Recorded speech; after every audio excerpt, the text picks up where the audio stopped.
Kaso ng mga tsismosa, alam mo bang pwede mo nang kasuhan ng tsismosa, lalo na kung sumosobra na at nakakasira na ng buhay? What? Narito ang mga kasong maaari mong isampa sa kakilala mong marites. Una, slander. Ito yung pagpapahayag na pasalita na nakasira sa reputasyon o karangalan ng isang tao. In short, paninirang puri.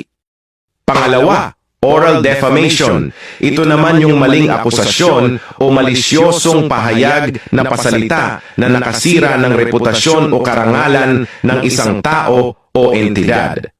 Oh, now you know. Maaaring makulong ng 1 buwan o higit pa at may multang 20,100 na halaga o mas mataas pa. Pero magkakaroon din ng problema ang mga kulungan. Bakit? Dahil sa dami ba naman ng tsismosa ay hindi na sila magkakasya sa isang kulungan.